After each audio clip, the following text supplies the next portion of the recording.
Olha só. Então,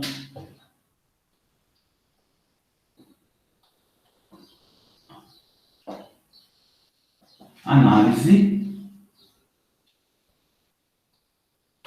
volumétrica.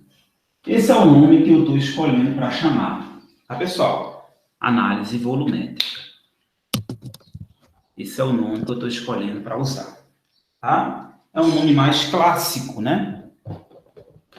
Mas vocês podem encontrar outros nomes, tá bom? Análise volumétrica. Esse é um método clássico, tá? Esse é um método clássico.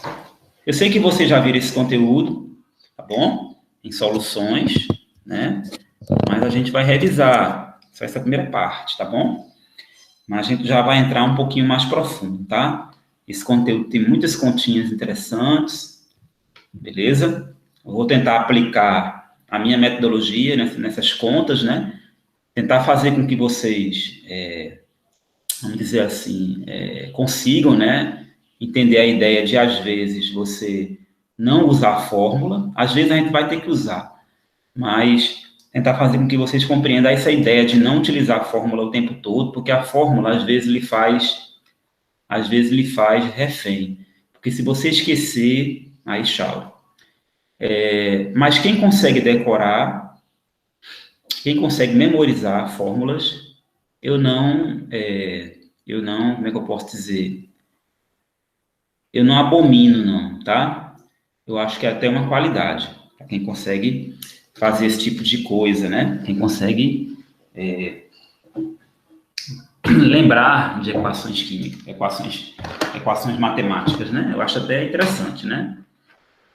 Pessoas que conseguem lembrar, tá? Eu não estou abominando, não, quem usa não, tá, pessoal? Só que eu acho que quando você recorre a uma fórmula, de todo jeito, assim, sempre, eu acredito também que às vezes você começa a fazer as coisas de maneira mecânica. Não sei se vocês estão compreendendo o que eu estou falando. Tem hora que a gente, quando tem uma questão assim, vai logo para a fórmula, a gente às vezes começa a fazer aquilo mecanicamente, né? Sem pensar, né, na beleza do exercício, na beleza do que está sendo proposto ali por aquela questão, por exemplo, tá? Então é isso que eu percebo às vezes, tá certo? Como é que funciona a volumetria, a análise volumétrica? Vamos lá, é bem simples. A gente vai utilizar soluções, né, para determinar a gente vai utilizar soluções tanto para determinar a qualidade de uma amostra. Como assim a qualidade? Determinar o que tem dentro da amostra, né? Se tem ou se não tem. Isso seria o qualitativo, tá bom? Então, eu vou usar reações químicas. A gente vai usar reações químicas que vão ser em meio aquoso, tá? Que elas podem, no primeiro momento, determinar o que tem na amostra, tá? E, em segundo momento, a gente pode também fazer essas reações químicas para determinar quanto tem da amostra, tá certo? Então, isso seria basicamente o que se pede, né, para análise volumétrica, tá? Aí, veja bem, no laboratório, a gente faz isso tanto qualitativamente como quantitativamente. A gente divide isso em umas aulas de identificação e outras aulas de quantificação, tá bom? Identifica e quantifica, identifica e quantifica. Nem tudo que a gente identifica, a gente vai conseguir quantificar, tá certo? Nem tudo. Nem tudo, por quê? Porque algumas identificações dependem de análises instrumentais, tá? Análises instrumentais que a gente não vai conseguir determinar tão facilmente, tá certo? Por exemplo aqui, para nós, a gente não consegue determinar tão facilmente os metais alcalinos, tá? Os metais alcalinos, como lítio, sódio, potássio, que são os mais comuns, a gente não consegue determinar por métodos clássicos tão facilmente, tá? Por quê? Porque eles são muito leves, tá? Muito leves, têm massas atômicas pequenas, e esses elementos leves, eles não são muito facilmente detectáveis, né? O erro é muito grande, o erro em análise química é muito alto, tá?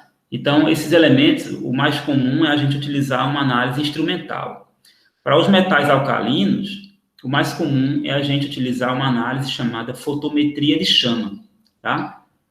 Que a gente usa um equipamento, que é um equipamento chamado fotômetro de chama, tá bom? Então, não são todos os elementos que a gente vai conseguir determinar por análises clássicas tão facilmente, tá, pessoal? Então, tem alguns que têm uma limitação na análise, tá?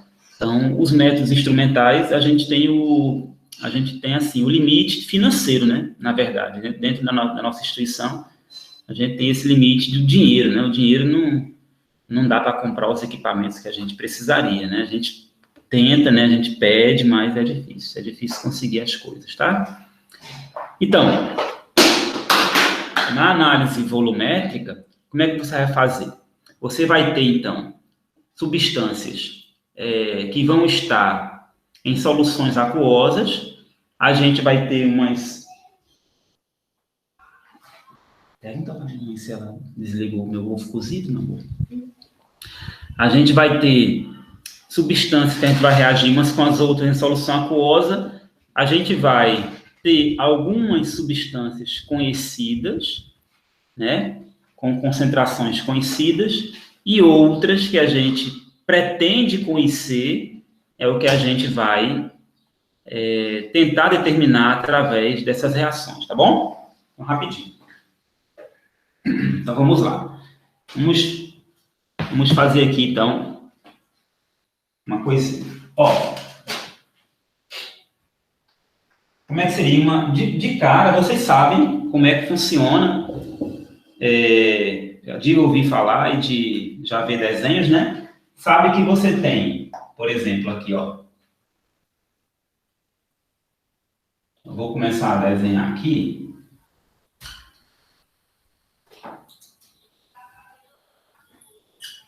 Digamos que isso aqui seja mais ou menos um esquema, né?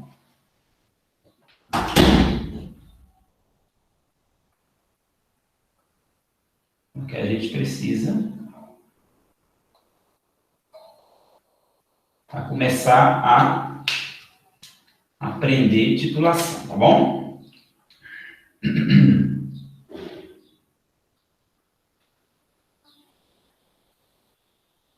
Ok.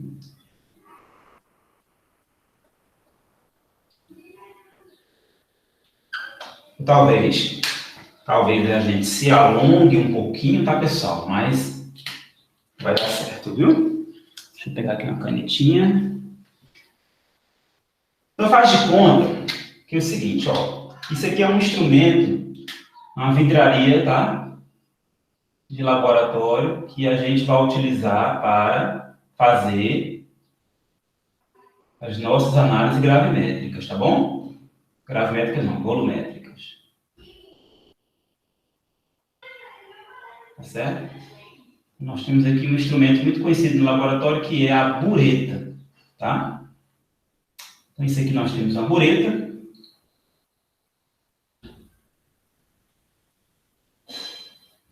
Bom, a bureta é um instrumento, como vocês já viram em química experimental, ela é um utensílio, né, de laboratório, uma vidraria graduada, né? Graduada, ela tem de vários volumes, tá?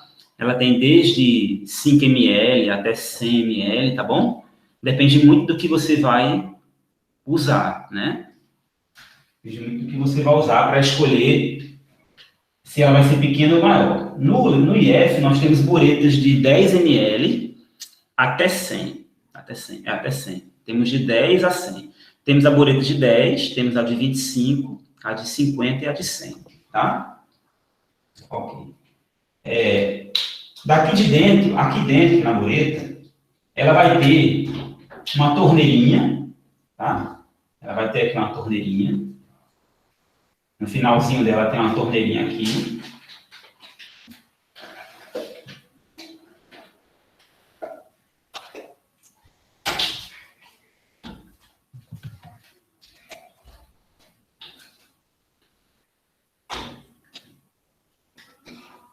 A torneirinha você vai abrir e fechar quando você quiser, né? Quando você precisar, né? Na verdade, você vai abrir e fechar essa torneirinha, tá certo? Existe um jeitinho de pegar, para que você abre e feche de maneira que você consiga encontrar a sua força de equilíbrio, tá? Nem muito forte, nem muito fraco. Só com a prática que a gente vai conseguir, realmente, tá? Aqui de dentro, né, tem um líquido, tá, pessoal? Aqui dentro tem um líquido, que eu vou dizer que líquido é esse. Essa bureta, geralmente, a gente tem a marcação nela, aqui pode ser 0, por exemplo. Aqui pode ser 0, e vamos supor que aqui seja, ela vai até o final, né? Ela vai até o final. Vamos supor que ela seja uma bureta de 25 ml. Uma bureta de 25 ml. Tá? Aqui ela tem a marcaçãozinha de 25. Tá? Tem umas buretas que tem a marcação e tem outras que ela considera o volume todo, tá? Vamos botar ali a marcação de 25, tá bom?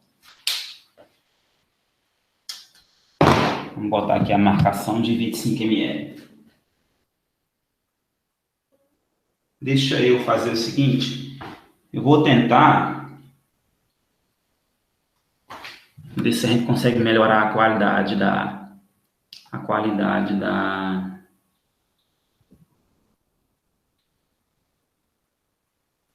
tentar melhorar a qualidade da imagem, tá, pessoal? Vou silenciar aqui meu microfone.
Eu não consegui entrar não, pessoal. A outra câmera não deixou eu entrar não. Vamos continuar nessa aqui mesmo. Tá bom a imagem para vocês, tá? Dá para ver? Se tiver ruim, eu tento de novo. Tá ruim? Tá bom. Tá bom? Dá para ver, pessoal? Tá tranquilo, né? Pronto, vamos lá então. Olha só. Aqui dentro tem um certo líquido, Aqui vamos ter o seguinte, ó. Aqui a gente vai ter esse líquido, ele vai gotejar, você vai deixar esse líquido gotejar, tá bom? Gotejar. E ele vai cair exatamente, dentro de um outro recipiente, que eu posso fazer melhor, que é um Erlenmeyer.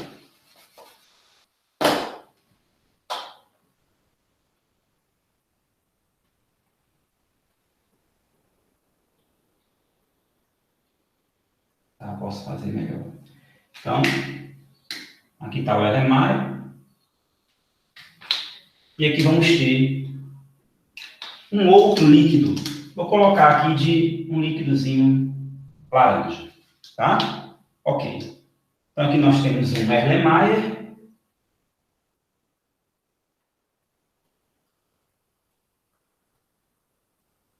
Nós temos aqui um Erlenmeyer, tá? Uma bureta. Aqui a gente vai ter, então, o nosso suporte, tá? Esse aqui é o suporte universal. Ele tem uma pontinha aqui assim, tá certo? Aí você pode adaptar aqui. Você pode adaptar aqui o seguinte.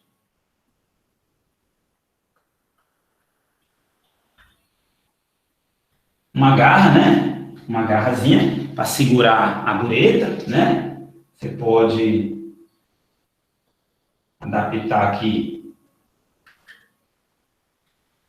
outra garra, né? Ficou parecendo mãos, né? Ficou parecendo mãos, mas são garras, tá, pessoal? Garras de ferro, né? Para segurar a bureta, tá certo? E aqui o suporte. É interessante, vamos lá. É interessante o seguinte.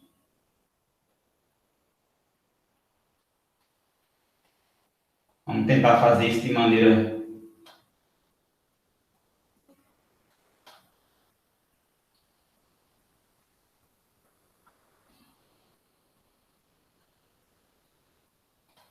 E aqui o suporte, né?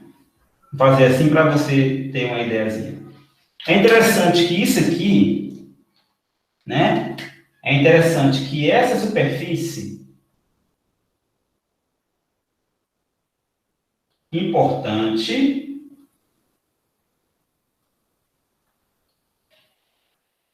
importante ser branca.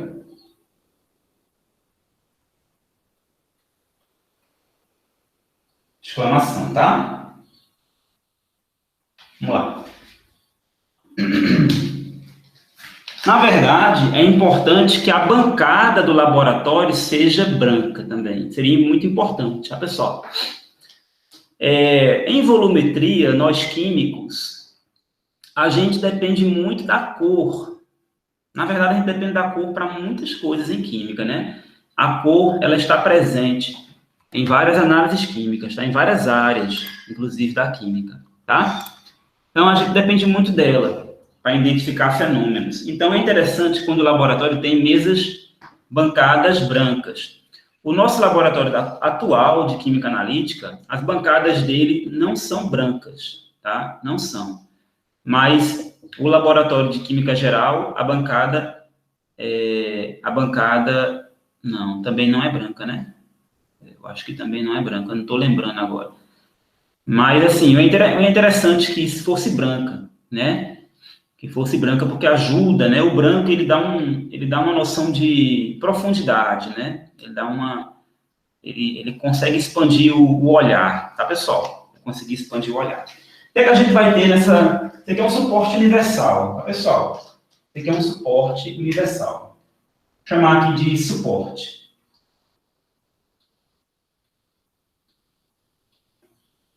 Suporte, bureta. Suporte, bureta. Aqui são garras, né? Garras, certo? Vamos lá. Quem é que está aqui nesse Erlenmeyer? Nesse Erlenmeyer, dentro do Erlenmeyer aqui, ó, esta substânciazinha que está aqui, ela é uma substância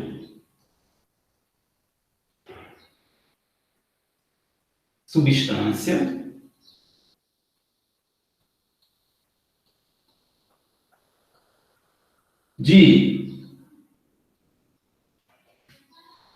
concentração, vamos lá, você já sabe o que significa esse colchete?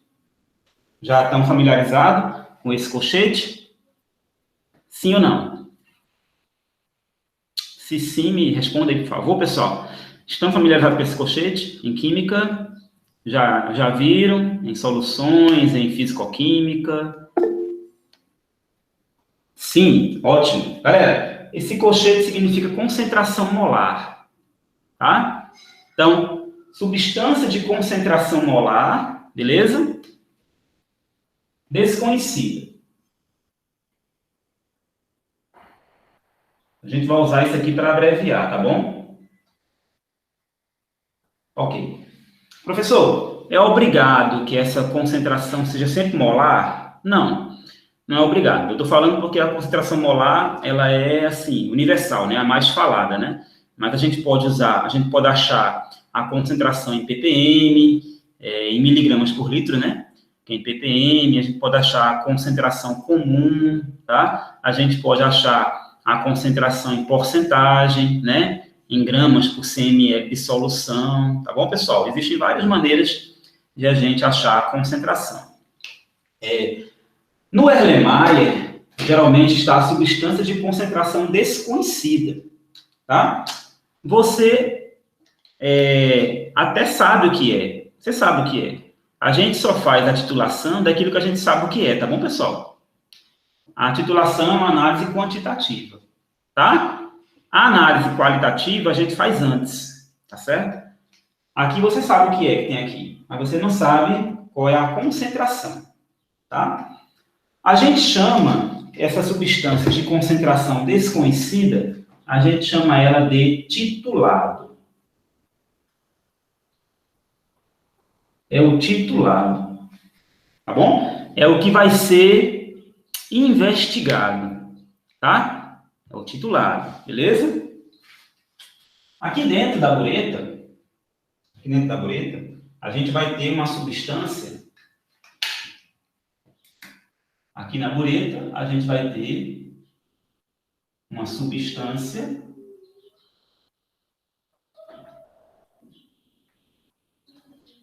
de concentração conhecida.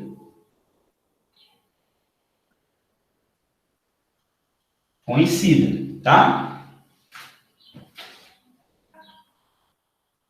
Que vai ser o que a gente vai chamar de titulante.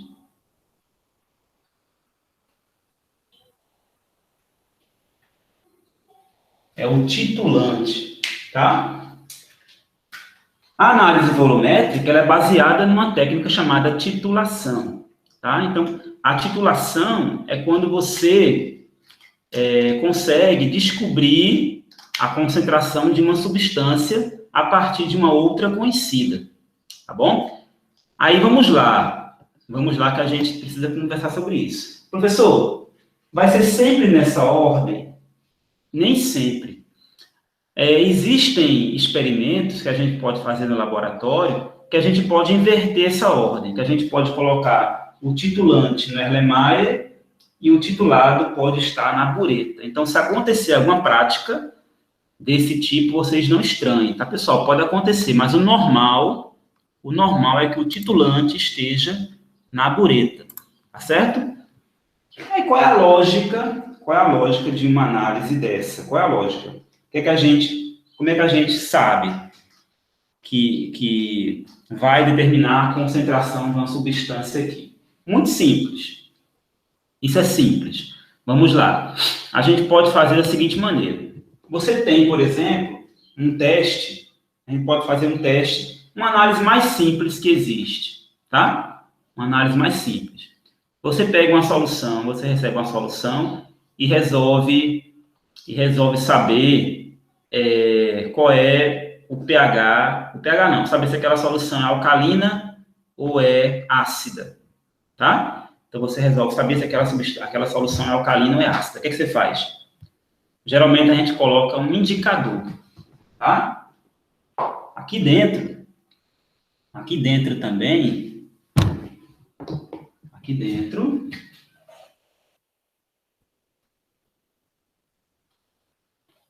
a gente vai ter a utilização, a gente vai utilizar indicadores.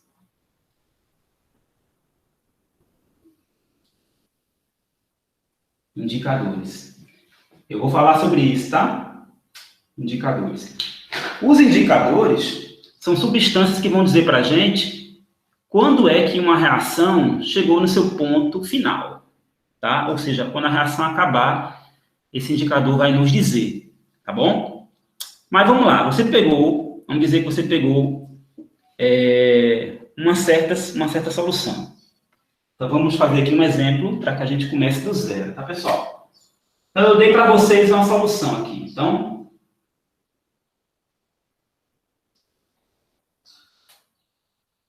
digamos que eu peguei uma solução e entreguei para vocês, tá? Uma solução qualquer.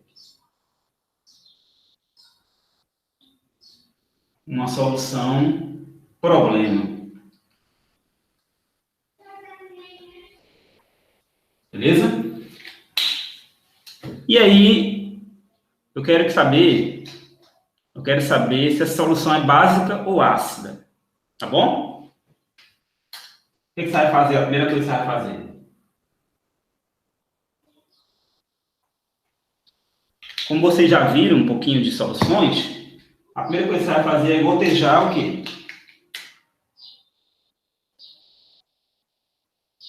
O que é que a gente goteja para saber a acidez ou a basicidade de uma solução? O que é que vocês podem sugerir? O que é que a gente pode gotejar numa solução? Alguém conhece algum indicador? Algum professor falou para vocês, de algum indicador bem conhecido, né? Tá? Que a gente pode fazer para identificar a acidez de uma substância. Qual seria esse indicador? Já ouviram falar? Todo mundo já ouviu falar, porque vocês estão com vergonha, né? Fenolftaleína, beleza? Goteja fenolftaleína.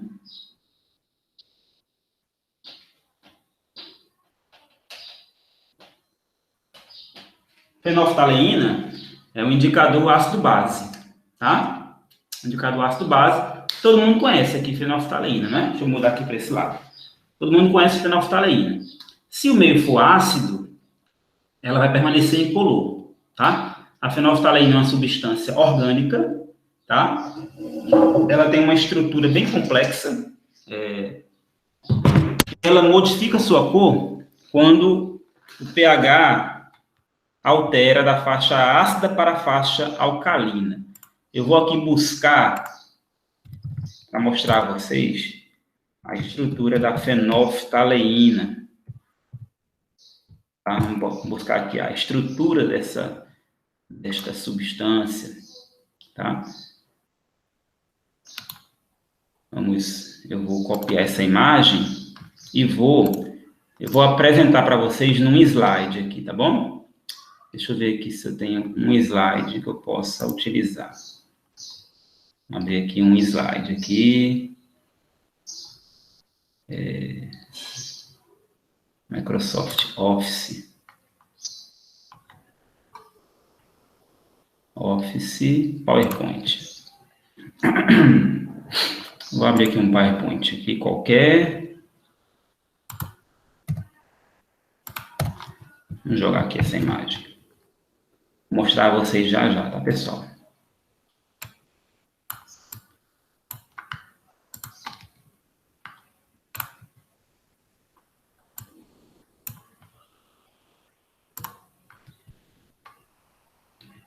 Vamos lá, só para mostrar aqui a vocês, então vou apresentar aqui para vocês a fenolftaleína, então. Essa é a fenolftaleína, tá? Isso aqui é uma estrutura orgânica, né? Ela é um fenol, por isso o nome fenolftaleína, beleza? Fenolftaleína. Ela é um fenol, é um éster, na verdade, né? Éster e fenol, né? É um éster, aqui, é um éster fenólico, a gente pode dizer assim. Tem uma função mista, né? Então, a função éster aqui, e aqui a função fenol, tá? Então, quando ela está em meio ácido, ela é incolor, tá? Ela é incolor em meio ácido, e quando ela está em meio básico, o que acontece? Ela muda a sua estrutura, tá? Percebam que em meio básico, as estruturas fenólicas, elas são destruídas, né? Ela transforma essas estruturas fenólicas, elas sofrem um rearranjo, né? Percebam que a quantidade de oxigênio não muda, continuam sendo 4 oxigênios, ó. 1, 2, 3, 4, mas ela muda a sua estrutura, tá? Ela converte esse grupo fenol, ela converte aqui no outro grupo aqui, ó, tá? Num grupo fenóxido, num grupo óxido, tá? Que a gente chama de fenóxido, tá bom? Então, essa modificação vai causar uma mudança na sua cor, porque essa modificação de estrutura, ela é acompanhada de uma mudança eletrônica, né? Existe uma movimentação dos elétrons. E essa movimentação dos elétrons envolve mudança de energia. E quando envolve mudança de energia, envolve emissão de luz. E aí a emissão de luz é porque acontece uma transição eletrônica que é devido ao movimento do elétron, que é associado a uma onda, né? Porque o elétron, ele faz esse movimento, né, rápido demais, né? Ele se comporta como onda, então esse movimento está associado a uma onda, tá? E associado a uma onda tem comprimento, uma onda tem frequência, uma onda emite luz, emite energia, tá? No caso, a própria luz é a onda, né? Então, essa luz, no caso, essa cor, no caso, vai ser rosa, tá bom? Por conta dessa transição eletrônica. Logicamente que isso aqui tem um mecanismo de reação, tá? Isso tem um mecanismo que pode ser explicado pela química orgânica, tá? Um pouquinho mais avançada, não avançadíssima, mas um pouquinho mais avançada. Mas esse mecanismo de reação envolve transição eletrônica, por isso que muda a cor. Tá, pessoal? Se a gente tivesse mais tempo até, a gente poderia até mergulhar mais nesse mecanismo, tá? Esse mecanismo da fenolftaleína. Mas a mudança de cor da fenolftaleína é por conta dessa transição eletrônica que transforma a função fenol numa outra função química, tá? Uma outra função química lá, que é uma espécie de óxido, né? Uma espécie de grupo óxido, porém solto na estrutura, né? Forma tipo um radical, tá? Vamos lá. Se a gente colocar a fenolftaleína aqui dentro e ficar incolor, beleza. Mas se ficar rosa, é porque é básico, né? Se ficar rosinha, é porque é básico. Digamos, então, que você colocou a fenolftaleína e a solução que está aqui dentro não mudou de cor. Não mudou nada. Tá? Se não mudou nada, aí, se você não tem um pHmetro, né? Um pHmetro digital para medir o pH, você pode usar uma fitinha de pH, tá? Só que aquela fita de pH, ela tem um limite. Ela tem um limite de como é que eu posso dizer a vocês, de confiança, né? Você não pode fazer uma pesquisa e dizer que mediu o pH com a fita, por exemplo, né? Então, a fita de pH, ela funciona como quase um qualitativo, tá, pessoal? Então, fita de pH e fenolftaleína, só você pingando ali, é um qualitativo, tá certo? Então, se você tivesse um pHmetro digital, aí sim, né? Aí você conseguir medir. Mas se você não tem pHmetro digital, você sabe apenas o quê? Qual a única coisa que você sabe aqui? Que o meio é ácido, né? O meio é ácido. Ok. O meio é ácido. Essa é a informação. Mas você não sabe qual é a concentração de H+. Qual é a concentração de H+? Tá? Interrogação. Beleza? Você sabe que é ácido porque você fez o qualitativo, mas você não sabe qual é a concentração de H+. Tá ok? Aí, o que é que eu vou fazer para descobrir a concentração de H+? Eu vou pegar esta solução, vou escolher um volume dela para fazer a análise volumétrica. Que volume, professor? 25 ml, 50 ml, 10 ml, tá? Então, eu vou pegar essa solução, vou escolher um volume dela e vou escolher uma substância de concentração conhecida para fazer a sua titulação, tá? Então, o único jeito de você descobrir, então, a concentração de H+, é você agora partir para isso aí, já que você não tem um pHmetro digital, tá? Vocês já estudaram o assunto de pH? Vocês sabem calcular pH? Sabem calcular o pH? Quem que responde para mim? E aí, galerinha, sabem calcular o pH? Sim ou não? Pode responder.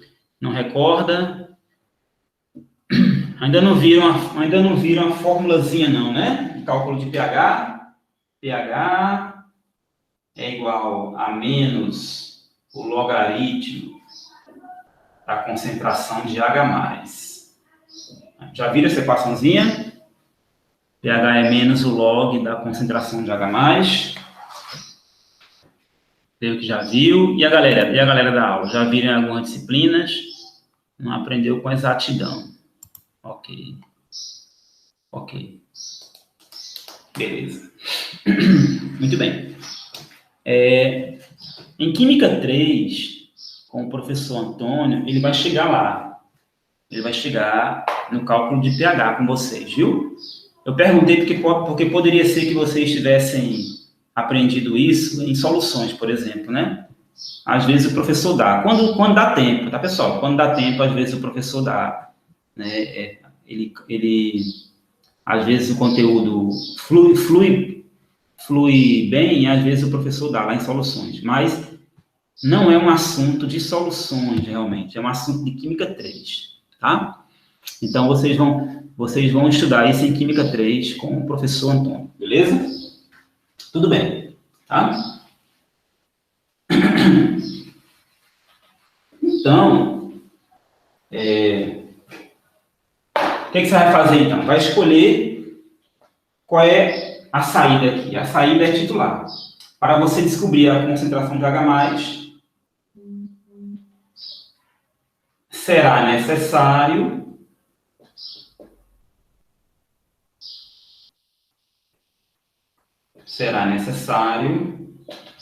titular. Exclamação. Professor, isso aí é muito usado na indústria ou pouco usado? Eu vou dizer a vocês, ainda hoje é muito usado, bastante usado, tá? Muito utilizado mesmo, tá, pessoal? Qualquer indústria que você vá, ainda assim, por exemplo, indústrias de alimentos, indústrias de transformação, por exemplo, indústrias de metalurgia,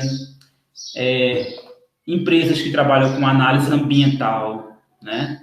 Análise ambiental, análise de quê? Análise de água, análise de efluentes. Que tipo de efluentes? Qualquer efluente, tá? Efluente industrial.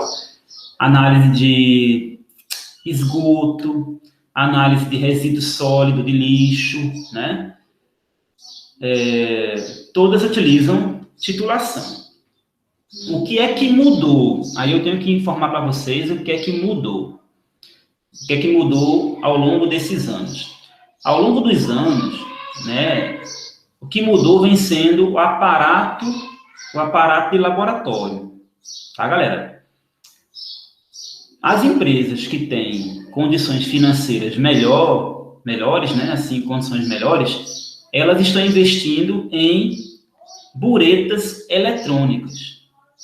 Existem buretas eletrônicas, onde você vai ter uma bureta que ela sozinha você vai encher ela enche sozinha, tá? Ela enche sozinha, ela titula sozinha, tá bom? Você só acompanha. Existe isso, tá? Então, o que mudou é que existem equipamentos que fazem isso. Para você fazer uma titulação, a gente vai fazer no laboratório, você vai ter que escolher a substância, tá? Que vai fazer essa titulação. Vamos lá. Substância de concentração conhecida, que é o titulante, que vai reagir com uma substância de concentração desconhecida. E para isso a gente vai usar um indicador aqui dentro, tá certo? Agora, vocês acham que eu vou usar qual substância para titular uma solução que eu descobri que é ácida? Vocês acham que eu vou utilizar qual substância? O que vocês acham? Uma substância básica. Muito bem, Paulo. Uma substância básica, né? Ok. Exatamente. Se a substância desconhecida é ácida, e a gente quer saber qual é a concentração desse ácido, eu vou utilizar uma substância básica. Eu não sou obrigado necessariamente a utilizar uma base, tá? Eu não sou obrigado necessariamente a utilizar uma base, tá, pessoal? Mas você tem que utilizar uma substância básica. Aí tem diferença nesse critério, tá? Vamos lá. Será necessário titular com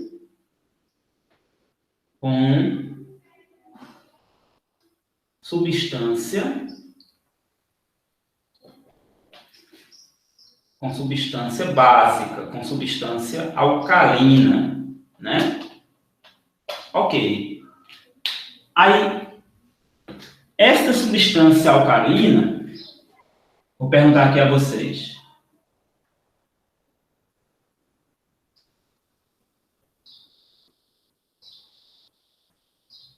Pode ser qualquer uma? Eu já sei que deve ser alcalina, mas pode ser qualquer uma substância alcalina?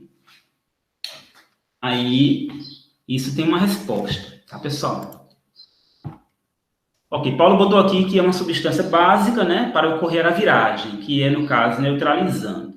Exatamente, a gente vai fazer uma reação ácido-base, que é uma reação que todo mundo viu lá em soluções, né, que é simplesmente você pegar uma base, reagir com um ácido e neutralizar. Isso vai acontecer. Só que a gente não pode pegar qualquer uma substância. Pode ser qualquer uma? A resposta é não. Não.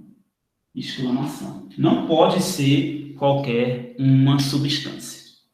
Mesmo que seja alcalina, tá? A gente não pode pegar qualquer coisa e sair neutralizando as coisas, não, tá?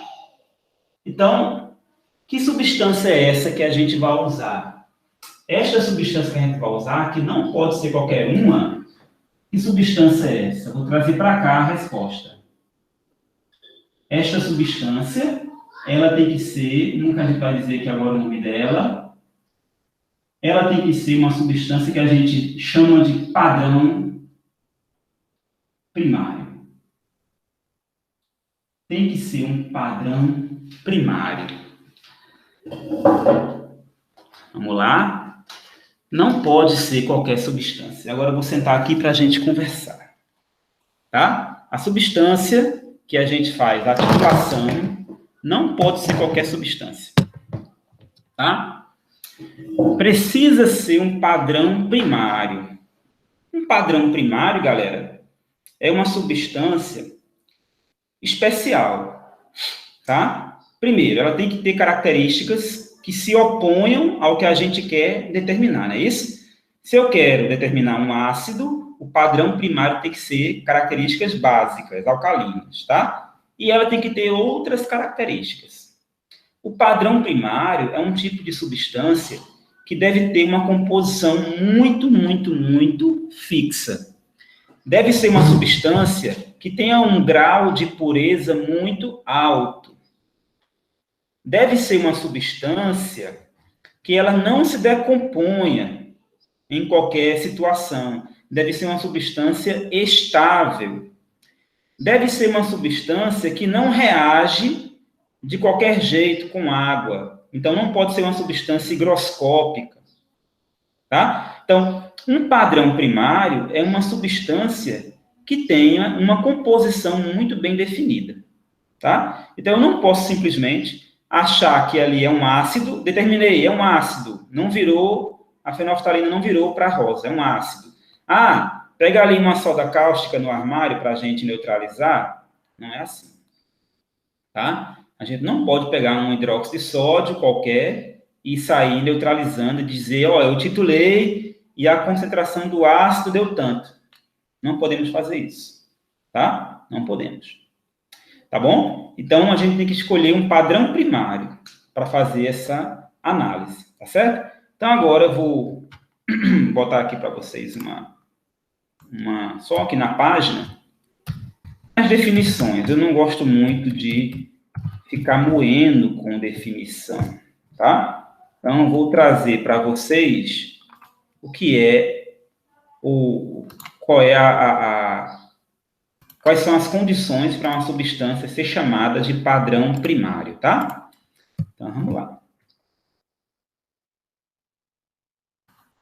Olha, vou compartilhar com vocês a tela para que a gente veja o que é um padrão primário.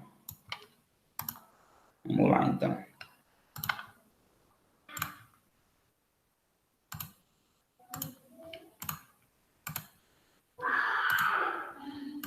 Olha, pessoal, um padrão primário, então, primeira coisa que ele tem que ter uma alta pureza, tá? Uma alta pureza.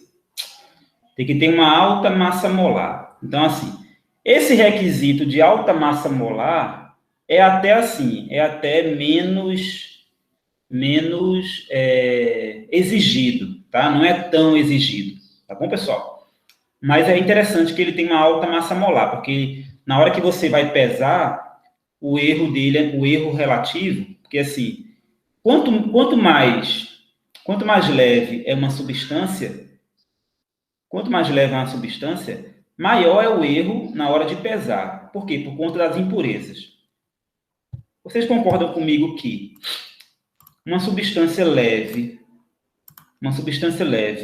qualquer impureza que ela tenha vai ser muito mais significativa do que uma substância mais pesada, né? Concorda comigo? Então, uma substância muito pesada, com a massa maior, né? A impureza que está nela vai causar um efeito pequeno, tá bom? Então, é interessante que o padrão primário seja uma substância com uma massa molar maior, tá bom, pessoal? Então, geralmente, os padrões primários têm massas molares grandes, tá? Professor, como é que é a massa molar grande? Ó, geralmente, os padrões primários têm massa molar na faixa de 50 gramas por mol para cima, tá? De 50 para cima é geralmente a massa molar dos padrões primários, tá bom? Então, vou voltar aqui na apresentação. Vamos lá. Então, ele tem que ter uma solubilidade no meio, ou seja, ele tem que ser solúvel no que você vai dissolver, né? No caso, se for água, ele tem que ser solúvel em água, tá? Ele tem que ser solúvel em água, porém, ele não pode ter água na sua superfície. Ou seja, ele não pode ser higroscópico. Quando ele é higroscópico, quando uma substância é higroscópica, pessoal, ela apresenta uma água que nós chamamos água de hidratação, que é aquela água que sai lá na análise gravimétrica, aquela água que fica absorvida, né, a umidade. Então, ele não pode ser uma substância que absorva a água do meio ambiente, tá? Tem que ter uma composição muito estável, né? A composição não pode variar com a umidade, ou seja, não pode reagir com água em qualquer situação, tá bom?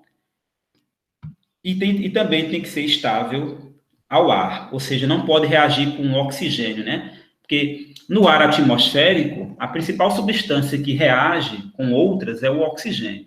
O oxigênio tem capacidade de oxidar diversas substâncias, né? Diversas, viu? Então, essa substância que vai ser o padrão primário, ela não pode reagir com oxigênio. Resumindo, um padrão primário tem que ser muito estável. Tudo isso aqui a gente pode resumir em estabilidade, certo? Legal. Deixa eu mostrar então aqui a vocês, eu tirei essa pesquisa daqui, e agora eu quero dizer a vocês o seguinte, existe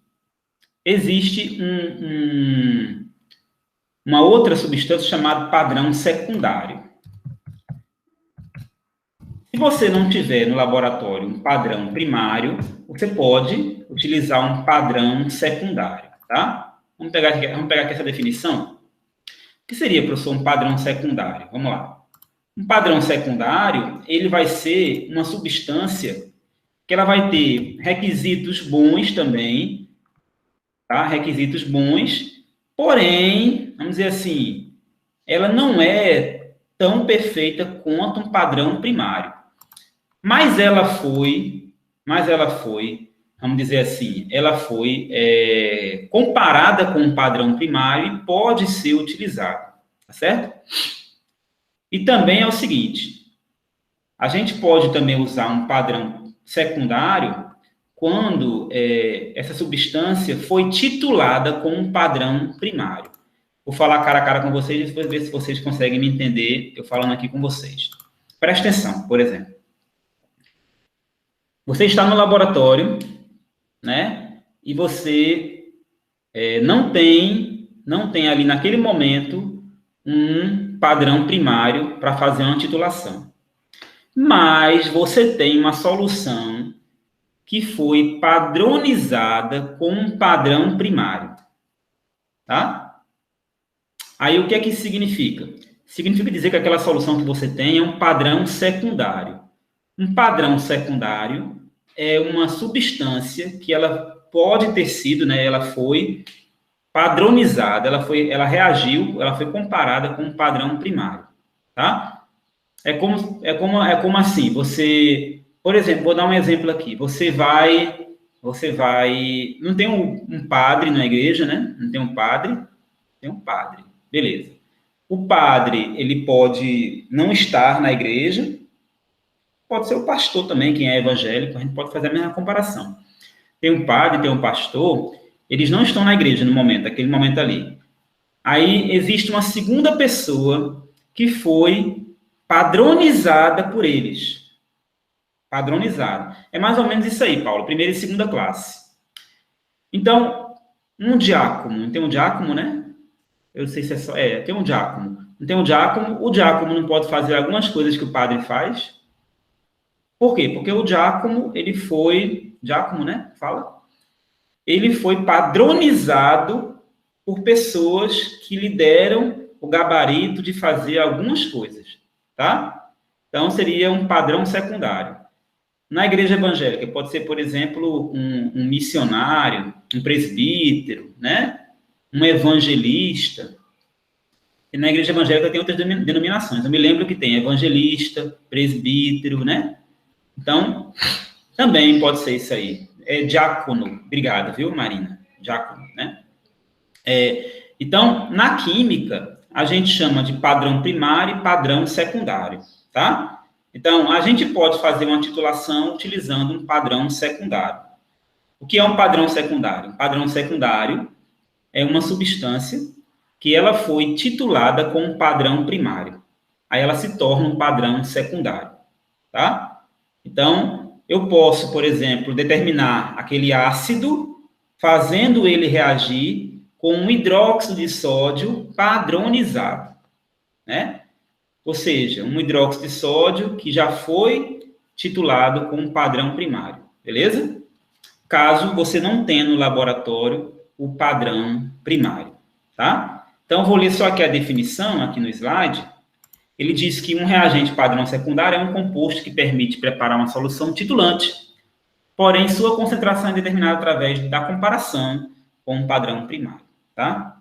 Então, é uma espécie de segunda, né? Segunda linhagem, tá, pessoal? Deixa eu mostrar aqui para vocês, então, padrões primários. Por exemplo, vou utilizar aqui a nossa internet para mostrar aqui alguns exemplos de padrões primários, tá?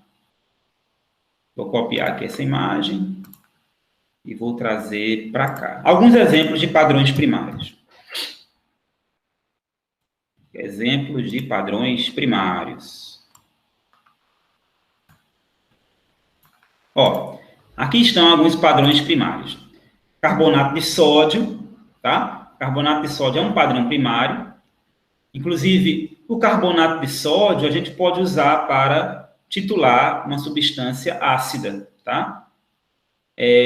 O hidrogênio ftalato de potássio, tá? Esse é um padrão primário muito, muito utilizado, tá? Na internet vocês não vão encontrar com esse nome, nem nos livros.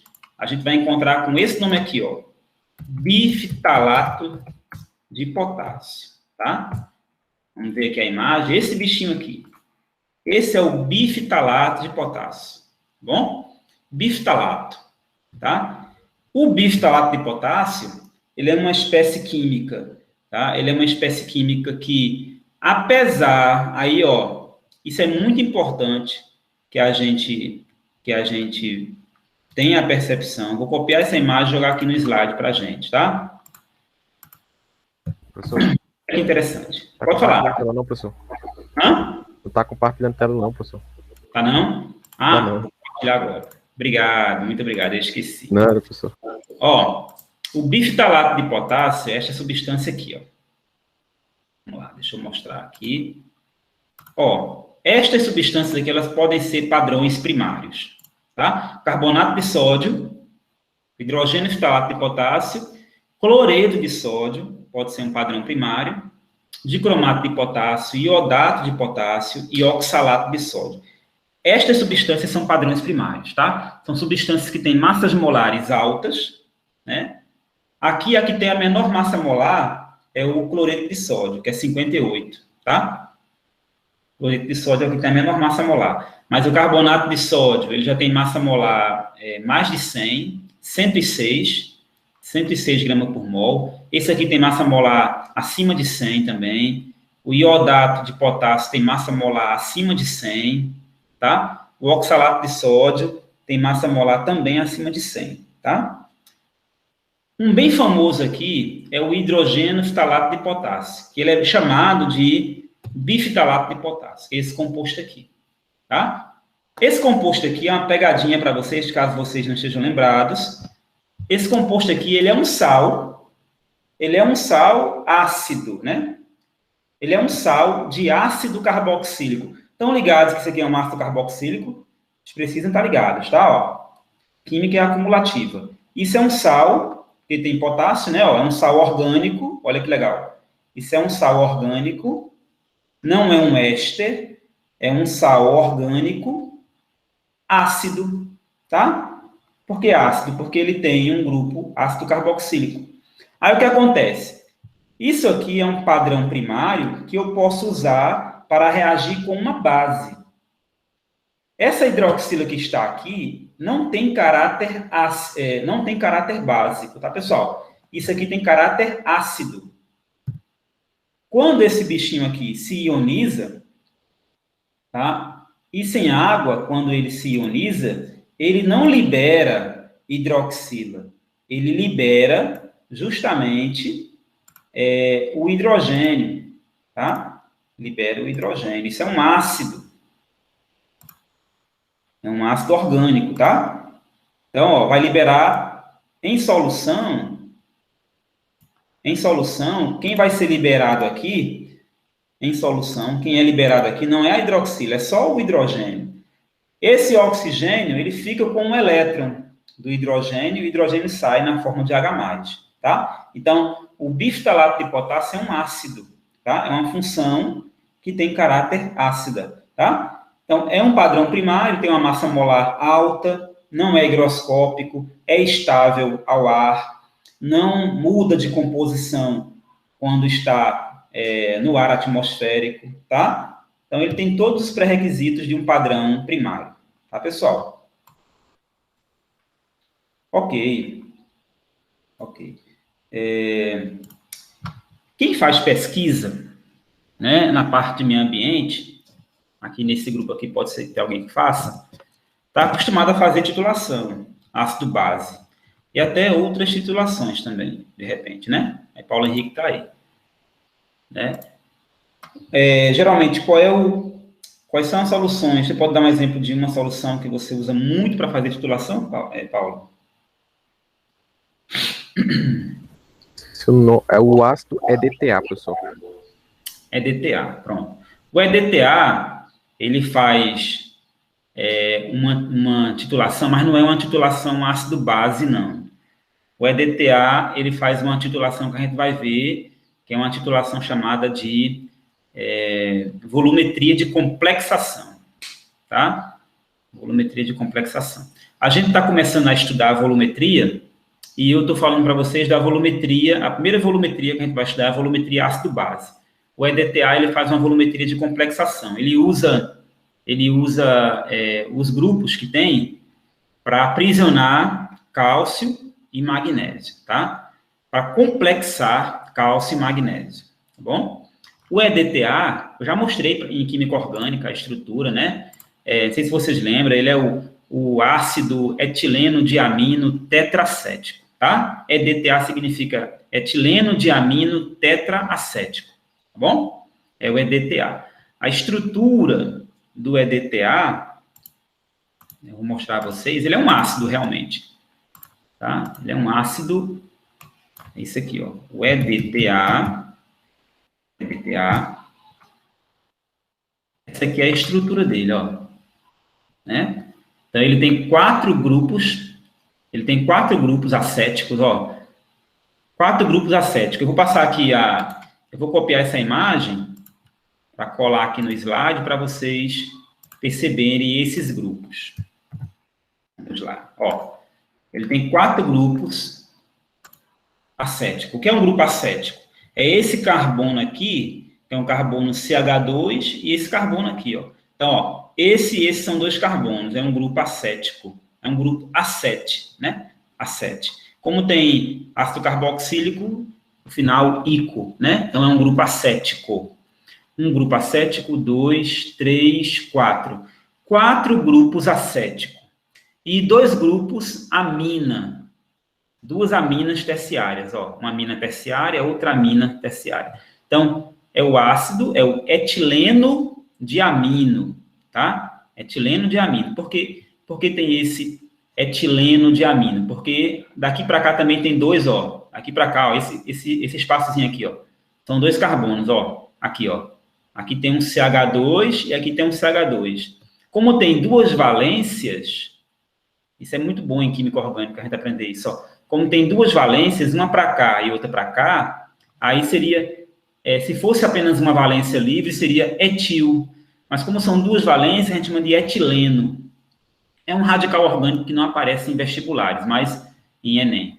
Mas a gente chama de etileno, tá? Com 2 valências livres. Então, esse aqui é o etileno. Então, é o ácido etileno diamino tetraacético, por conta desses 4 grupos ácido. Esse composto também, Paulo Henrique, você trabalha com ele é um ácido, tá? Ele vai reagir com magnésio e com cálcio, porque magnésio e cálcio são metais básicos, tá? Então, existe uma certa atração entre eles, tá? Agora, não é a única forma, não, que existe EDTA, não. O EDTA também pode ser na forma sódica, que é esse aqui, ó. Existem 2 tipos de EDTA, tá? EDTA também tem a mesma utilização no laboratório. Mas esse aqui é o segundo tipo de EDTA. Qual é a diferença? A diferença é o seguinte. A diferença é que nesse EDTA aqui, eu tenho a substituição de 2 sódios, né? 2 hidrogênios saíram e 2 sódios entraram. Então, esse composto aqui, ele é menos ácido, né? Ele tem menos acidez, porque eu tenho menos hidrogênios, tá? Mas os grupos, qual é a lógica daqui? A lógica daqui é o seguinte, esses grupos sódio, eles são trocados por cálcio ou magnésio, entendeu? O grupo sódio sai e o magnésio entra. É como se fosse, não sei se vocês lembram que a gente estudou resina troca iônica, né? Lá em processos inorgânicos, né? Funciona como uma troca iônica, tá? Então, o magnésio e o cálcio estão na água lá, provocando dureza da água, e aí eu boto o etileno, o EDTA, e aí o sódio vai para a água e o magnésio é capturado e o cálcio é capturado. A lógica é essa, tá? Pode ser capturado tanto no lugar de hidrogênios como no lugar dos sódios, tá bom? Então, tanto a gente pode usar essa estrutura como pode usar essa estrutura. Essa estrutura aqui, ela tem uma eficiência maior, tá? Porque o sódio, ele sai mais facilmente em comparação aos hidrogênios. Então, é mais fácil. É mais, assim, a reação é mais rápida com esse EDTA do que esse aqui, tá certo? A gente não pode chamar esse composto aqui, justamente, a gente não pode chamar ele de um EDTA. A gente tem que dizer que ele é um EDTA dissódico. Olha aqui, ó. Disódium EDTA. Tá vendo aqui o nominho? Não sei se dá para ver aqui, ó. Disódium EDTA. Ele é um EDTA dissódico, tá? Ou seja, ele é um EDTA que foi substituído, né? Isso é ótimo, né, pessoal? Isso é ótimo. Bom, olha só. Nessa nossa aula, a gente já viu o princípio de volumetria, né? Como é que ela começa. Eu não fiz nenhuma conta ainda, né? A gente sabe que é o seguinte, para poder a volumetria ocorrer, a gente tem que ter uma substância que a gente quer determinar a sua concentração e a gente vai utilizar outra de concentração conhecida, tá bom? Esta substância de concentração conhecida, ela tem que ser um padrão primário ou, no máximo, um padrão secundário, tá? Esse tipo de volumetria, e todas as volumetrias, na verdade, como é que ela vai acontecer? Para finalizar essa aula, eu vou só mostrar aqui a vocês o que é que vai precisar acontecer para a gente ter uma volumetria. Você vai colocar o titulante, que é a substância padrão primário, né, ou padrão secundário. Eu vou até adicionar aqui padrão primário ou secundário, tá?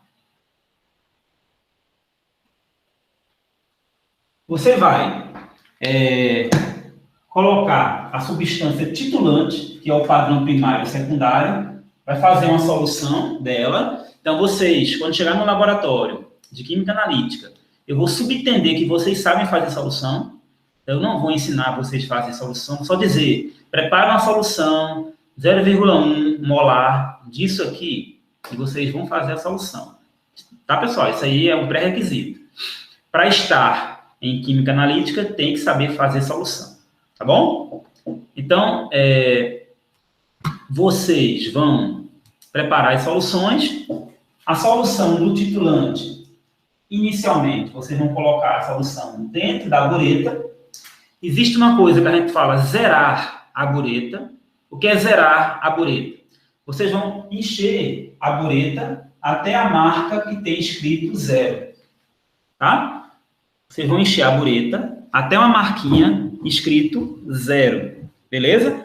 Isso significa que você está zerando a bureta. Para vocês zerarem a bureta, vocês vão ter que colocar o líquido na bureta, a solução padrão, de maneira muito tranquila, sem ocasionar a presença de bolhas. Então, não é derramando de uma vez, assim, jogando. Pá, não é. Tá? Vai escorrendo aos pouquinhos, né, pela bureta, para que forme o mínimo de bolhas possível na bureta, porque as bolhas, elas vão ser sistemas que a gente vai ter ar dentro do líquido, né? E aí esse ar dentro do líquido ocupa volume, né? A gente sabe que ocupa volume.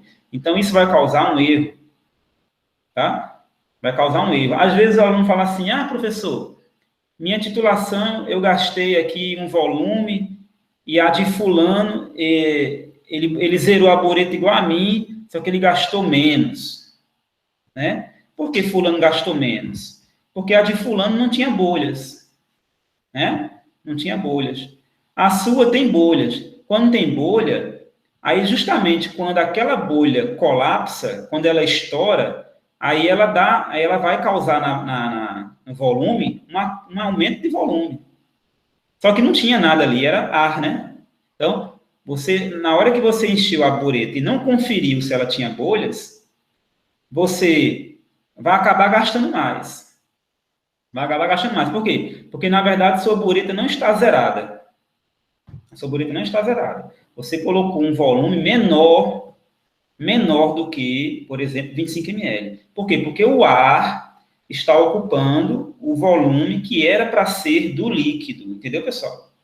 Então, tem essa questão de você ter cuidado na zeragem da bureta. Encher devagarinho. Se você perceber que tem bolhas, aí você tem que dar uma balançadinha, tá? Virar um pouquinho a bureta, né? Para ver se aquela bolha estoura, tá? Porque se aquelas bolhas não estourarem, elas podem corresponder a 1 ml, a 2 ml. E esse 1 ml, 2 ml, lá no final, eu vou mostrar a vocês que a gente calcula o erro da análise, tá? O erro da análise não pode ser maior do que 5%, tá bom? Então, lá no final, eu quando estou no laboratório, eu faço todas as continhas lá e eu vou, aí, ó, errou. Errou por quê? O erro pode ser de várias maneiras. Primeiro erro que eu estou mostrando a vocês é esse, das bolhas. O segundo erro pode ser o quê? Erro de paralaxe, que vocês devem ter visto em química experimental. Lembram do erro de paralaxe?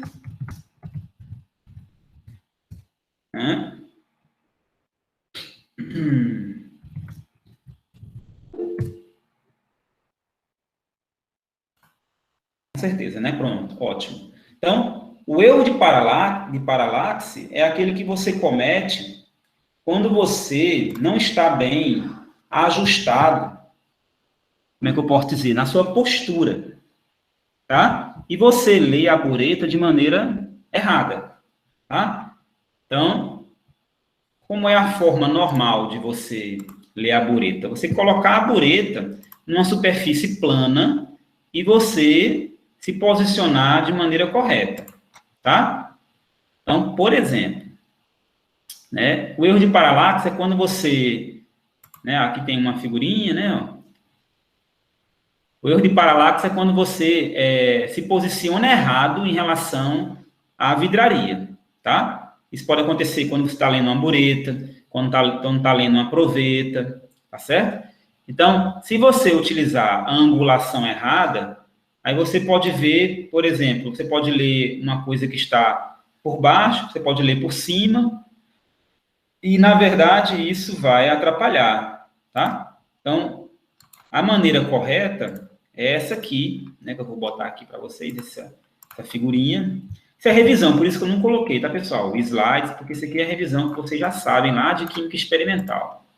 Né? Ó.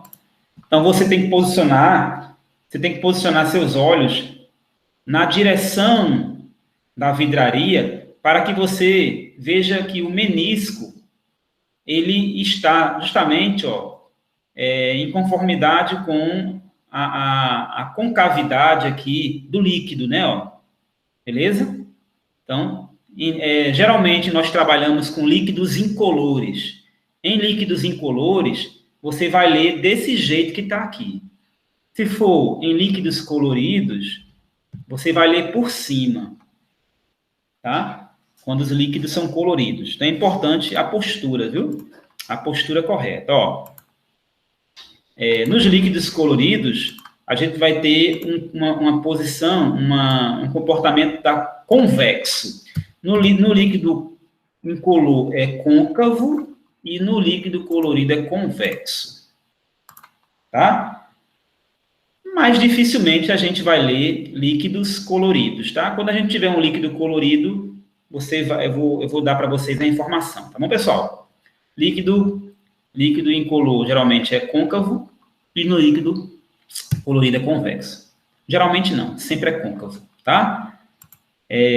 Então, esse é o erro de paralaxe. Muita gente, né? Muita gente pega a bureta e coloca na mão. Pega a bureta e faz assim, né? A bureta não, a proveta, né? A proveta. Você vai medir um líquido, mede na proveta, pega a proveta e faz assim. O que é que vocês acham disso? Eu for medir um líquido na proveta, eu pego a proveta e pego a proveta e boto na mão, assim. O que é que vocês acham? Eu estou fazendo certo, né? Tá errado, né, pessoal? Tá errado. Como é que você vai ter a estabilidade que você está aqui com a bureta na mão aqui, não vai dar certo, né? Então, o ideal é você colocar numa superfície plana e se posicionar, tá? Coloca na superfície estável, né, plana, e se posiciona de maneira correta que o seu olho esteja frontal ao menisco, tá bom? Porque isso aí é o segundo erro que pode acontecer, e aí você vai ter uma leitura lá embaixo do volume gasto errado, tá? Então, o pessoal pergunta, professor, mas por que deu erro meu? Deu erro por conta dessas coisas que eu estou contando aqui a vocês. Aí, a terceira coisa que pode dar erro na volumetria. A terceira coisa que pode dar erro é você pesar a massa do reagente errado. Porque se você pesar errado, você vai ter uma concentração diferente daquela que eu pedi, que está no roteiro. Então, pesando errado, vai dar concentração errada, vai dar volume gasto errado, tá? Por quê? Porque essa reação se baseia no princípio da questão do número de mols que vão reagir ali, tá? Eu vou mostrar isso na próxima semana. Então, se você pesar errado, a quantidade de matéria está errada, vai reagir de maneira vai reagir conforme o que tem, tá? Então, isso aí vai prejudicar a sua técnica lá.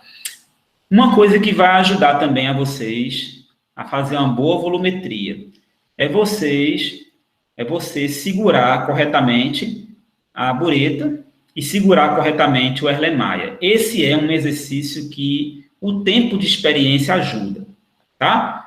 Vamos lá. Para isso, eu vou mostrar, para a gente terminar, eu vou mostrar um videozinho de titulação para poder para você ver um pouquinho como é que funciona. Titulação na prática, tá bom? Então, vou mostrar para vocês um videozinho aqui, só rapidinho, tá, pessoal? Porque é a coisa mais difícil que os alunos que nunca fizeram titulação têm dificuldade.